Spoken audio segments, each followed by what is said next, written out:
Hello, my name is Danielle Hoogenboom, and this is my verbal presentation for Nursing 518, assignment number 1. Good morning. I would like to discuss a patient with you that I'm concerned about. This is regarding a 74-year-old male patient who presents to clinic with a 2-month history of worsening dyspnea. He has not been seen in clinic before, as he has recently moved to the province to be closer to his adult children. Prior to experiencing this shortness of breath, he states he was in good health condition and able to complete activities with no issues.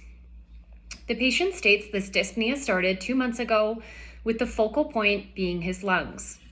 He reports feeling like he can't catch his breath and states that the episodes typically terminate after 3 to 5 minutes with rest, but it seems to be taking longer for him to settle.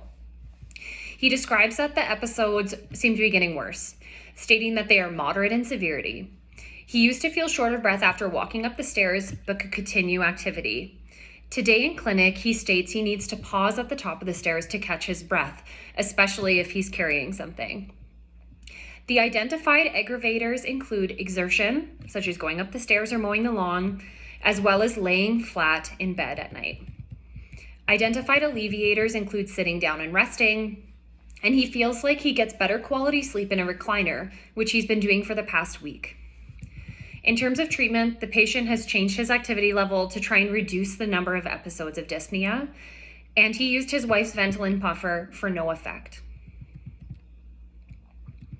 The patient does report feeling fatigued, shortness of breath with activity, difficulty breathing when laying down to sleep, and Ventolin does not help him when he is short of breath. The patient denies any fever, cough, pain, or palpitations. He denies any nausea, vomiting, or diarrhea, endorses no recent travel and no sick contacts, denies any significant weight changes, and has no swelling, dizziness, or syncopal episodes. As I mentioned before, this patient has not been seen for this concern before due to a recent move. In terms of prescription medications, this patient is currently taking rosuvastatin 10 milligrams oral daily, pantoprazole 10 milligrams oral before breakfast, telmisartan and hydrochlorothiazide combo of 80 and 25 milligrams oral daily, and 5 milligrams of amlodipine oral daily. He reports that he has no known allergies, and his past medical history is significant for hypertension, GERD, and dyslipidemia.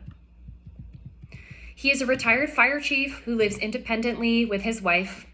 They have 3 adult children and 5 grandchildren.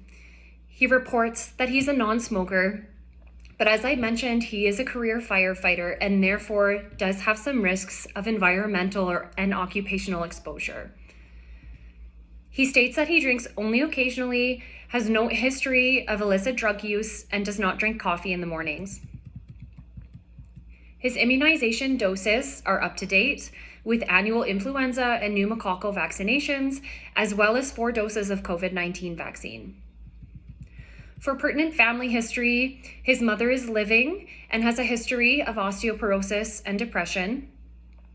His father had a fatal heart attack at the age of 78, as well as a history of hypertension and dyslipidemia. When he presented to my clinic, he appeared to be his stated age, was well dressed, and did not appear in any acute distress. He had a heart rate of 92, which was regular, a respiratory rate of 24, a temperature of 36.4, SATs of 94% on room air, and a blood pressure of 142 on 87. From a respiratory assessment perspective, his trachea was midline.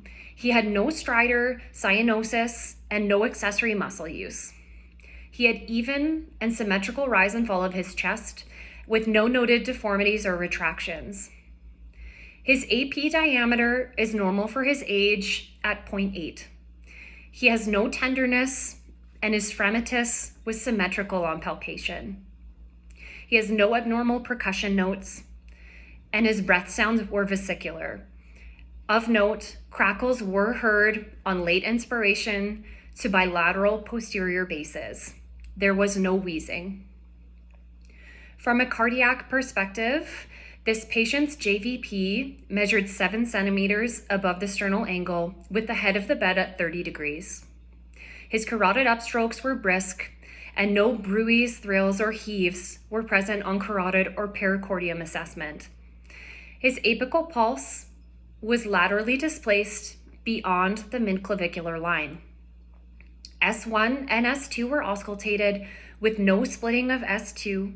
However, there was an audible S3 heart sound heard at the apex as a brief vibration during early diastole. From a peripheral vascular standpoint, this patient is warm to touch with a brisk cap refill and +2 palpable peripheral pulses that are regular. There was no peripheral edema noted and no signs of varicosities or ulcers. In summary, Mr. G is a 72-year-old male with a history of hypertension and dyslipidemia, presenting to clinic with a 2-month history of progressive dyspnea. He describes this as worse with activity and laying flat that improves with rest and sitting up. He has a 1-week history of sleeping in a recliner. Significant physical findings include the auscultation of crackles bilaterally to posterior bases of his lungs, the presence of an S3 heart sound, as well as laterally displaced apical pulse. Thank you for your time.